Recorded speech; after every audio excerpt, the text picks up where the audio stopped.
আইন উপদেষ্টা আসিফ নজরুল স্যারের সব ভণ্ডামি ফাঁস করে দিলেন হাসনাত আব্দুল্লাহ।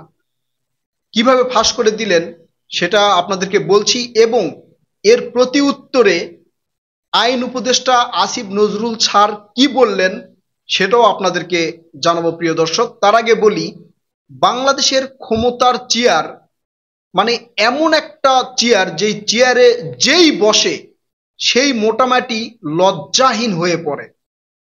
বাংলাদেশের ইতিহাসে ক্ষমতা থেকে নিজ ইচ্ছায়, নিজের অপকর্মর জন্য, নিজের দায়িত্বহীনতার জন্য, নিজের অপারগতার জন্য কেউ পদত্যাগ করেনি।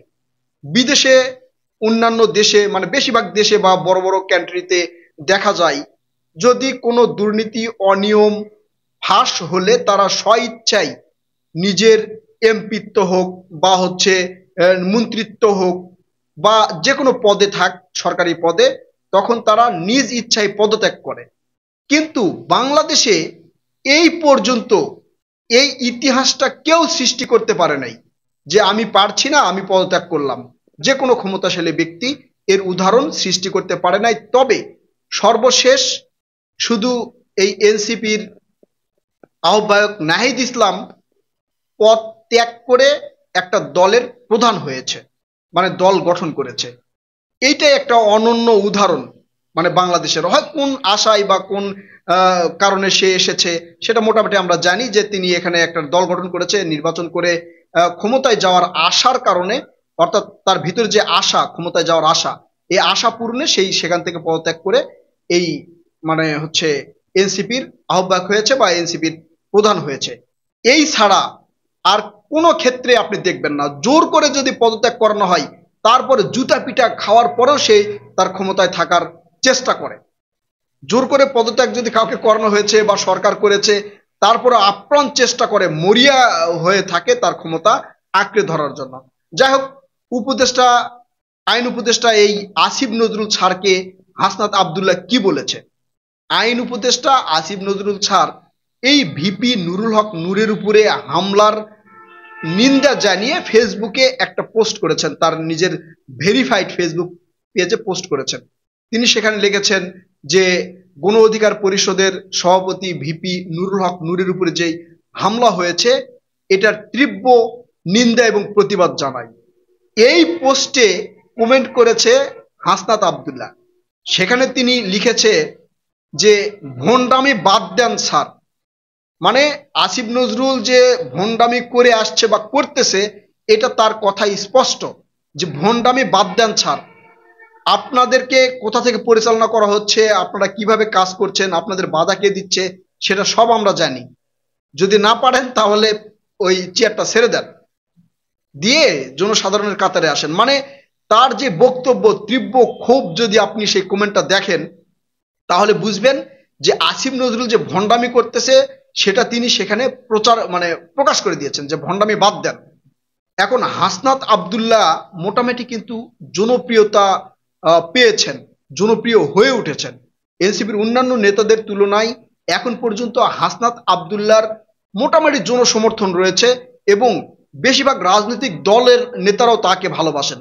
তার ন্যায় নীতি, তার কথাবার্তা, তার চলাফেরা, মানে সব দিক থেকেই মোটামুটি একজন নেতার মতো আচরণ বা বিহেভ তার মধ্যে রয়েছে, অনেকেই মনে করছেন। এখন এই হাসনাত আব্দুল্লাহ আসিফ নজরুলকে ভণ্ড বলার পর আসিফ নজরুল স্যারের কি প্রতিক্রিয়া হয়েছে? কোনো প্রতিক্রিয়া দিতে পারে নাই। তিনি কোনো প্রতিক্রিয়া দিতে পারে নাই।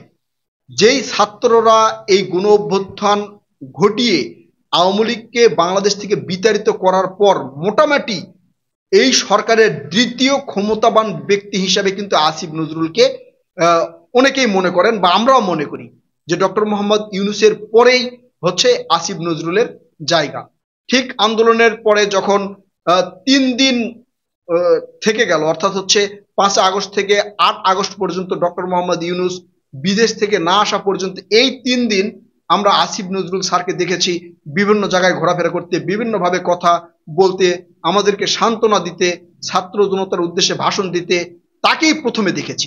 এবং আন্দোলনেও তিনি কিন্তু ছাত্রদের পক্ষে কথা বলেছেন, সেই ছাত্ররা তাকে ক্ষমতায় বসিয়েছে। এখন সেই ছাত্ররা তাকে ভণ্ড বলতেছে। এরপরেও তার কি ক্ষমতায় থাকা উচিত? সে কি পদত্যাগ করবে? আপনারা কি মনে করেন প্রিয় দর্শক, সে কি পদত্যাগ করবে? আমার মনে হয় না সে পদত্যাগ করবে, কারণ এর আগেও আসিফ নজরুলকে নিয়ে নানা ধরনের আলোচনা সমালোচনা করা হয়েছে, নানাভাবে তিনি বিতর্কিত হয়েছেন। ছাত্র সমাজ থেকে শুরু করে সাধারণ জনগণ পর্যন্ত তার উপরে একটা বিরূপ মনোভাব নিয়ে এখন পর্যন্ত আছে, এবং সেই বিরূপ মনোভাবের বহিঃপ্রকাশ করেছেন হাসনাত আব্দুল্লাহ। সরাসরি তাকে ভণ্ডামি থেকে দূরে থাকতে বলার কথা স্পষ্টভাবে প্রমাণ হয়েছে যে আসিফ নজরুল আসলে ভণ্ডামি করছে। তিনি কি কি ভণ্ডামি করছে? এই যে প্রায় 1 বছর পার হয়ে আরো 2 মাস অতিবাহিত হয়ে যাচ্ছে, এরপরেও কোনো বিচার সুষ্ঠুভাবে আপনারা দেখেছেন? কোনো বিচার কার্যক্রম মানে তড়িৎ গতিতে চলতেছে, তার আইনি যে প্রক্রিয়া, যে ব্যবস্থা, সেটা কি দ্রুত দেখেছেন? দেখেন নাই। অনেকেই মনে করছেন যে এই বিচারটা তারা মানে ডিলে করে করতেছে, এর কারণ যতদিন বিচার হবে না, ততদিন নির্বাচন দিবে না, ততদিন তারা ক্ষমতায় থাকতে পারবে। এই জন্য এই সরকার সব কাজ একবারে ধীরে ধীরে ধীরে ধীরে ধীরে ধীরে করতেছে বলে অনেকেই মনে করছেন। তার মধ্যে এই আসিফ নজরুল স্যার হচ্ছে উন্নত, মানে কোনো বিচার প্রক্রিয়া, এই যে দেখেন বিভিন্ন জায়গার ঘটনা, বিভিন্ন মামলা, আবার এই যাদেরকে হত্যা মামলার আসামি হিসেবে গ্রেপ্তার করা হয়েছে তাদেরকেও আবার মানে জামিন দেওয়ার ঘটনায় তিনি বিতর্কিত হচ্ছেন। মাঝে মাঝে তিনি একটু ব্যাখ্যা দেওয়ার চেষ্টা করছেন যেটা হাইকোর্টের ব্যাপার, মহামান্য হাইকোর্ট যদি কাউকে জামিন দিয়ে থাকে তাহলে তো এখানে আইন মন্ত্রণালয়ের কিছু করার নেই। আসলে কি তাই? সাধারণ জনগণ কি সেটাই মনে করে বা সেটাই বোঝে?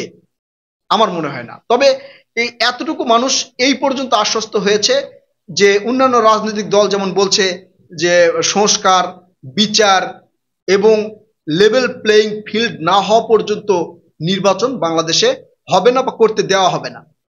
এখন আমার মনে হয় এতে এই উপদেষ্টা পদে যারা বসেছেন বা বর্তমান অন্তর্বর্তীকালীন সরকারের প্রধান ডক্টর মোহাম্মদ ইউনূসও এই কথাটাই কিন্তু তারা মানে সুযোগ হিসেবে ব্যবহার করছেন বলে অনেকেই মনে করছেন, এবং আমারও ধারণা তারা চিন্তা করতেছে এই কাজগুলো যত আমরা দেরি করে করব ততদিন এই ক্ষমতার নরম চেয়ারে বসে থাকতে পারবো, সবাই আমাদেরকে সেলুট করবে, সম্মান করবে, তখন আমাদের দেখে ভয় করবে। নির্বাচন দিয়ে দিলে তো আমাদের ক্ষমতা টমতা কিছু থাকবে না, আমরা এই নরম চেয়ারে বসতে পারবো না, আমাদের প্রোটোকল থাকবে না, তখন আমাদের অবস্থা কি হবে? মানে এই চিন্তা ভাবনা করেই মনে হয় এরা সব কাজগুলো একবারে মানে ডিলে আস্তে আস্তে আস্তে আস্তে করতেছে। এই যে আমরা সংস্কার সংস্কার সংস্কারের কথা শুনছি, আজকে সংস্কার কমিশনের সাথে বসছে, কালকে আরেক সংস্কার কমিশনের সাথে বসছে, কোনো উন্নতি আপনারা দেখেছেন? কোনো কিছুর সংস্কার এখন পর্যন্ত হয়েছে? আমি দেখি নাই যে পুরোপুরি কোনো বিষয় নিয়ে এখন পর্যন্ত সংস্কার হয়েছে। মানে কোন বিচারটা করতেছে? এই যে এতগুলো ঘটনা, শাপলা চত্বরের ঘটনা, পিলখানার ঘটনা, এছাড়া এই ছাত্রদের গণ অভ্যুত্থানের ঘটনা, গুম হওয়ার ঘটনা, কোনটার বিচার হয়েছে এখন পর্যন্ত? কোনটার বিচার সুষ্ঠুভাবে করতে পেরেছে? আওয়ামী লীগকে নিষিদ্ধ করতে পেরেছে? আওয়ামী লীগকে নিষিদ্ধ করতেও এই সরকারের হৃৎপিণ্ড কেঁপে উঠেছে। শুধু তাদের রাজনৈতিক যেই কার্যক্রম সেগুলোই সরকার বন্ধ করেছে। প্রিয় দর্শক, আপনারা কি চিন্তা করতেছেন? এই যে আসিফ নজরুলকে যে ছাত্ররা ক্ষমতায় বসিয়েছে সেই ছাত্ররাই তাকে ভণ্ড বলছে, তিনি কি আসলে এই লজ্জায় পদত্যাগ করবেন বলে মনে করেন কিনা? আপনার মূল্যবান মতামত অবশ্যই কমেন্ট করে জানাবেন। কথা হবে নতুন ভিডিওতে। ততক্ষণ পর্যন্ত ভালো থাকবেন।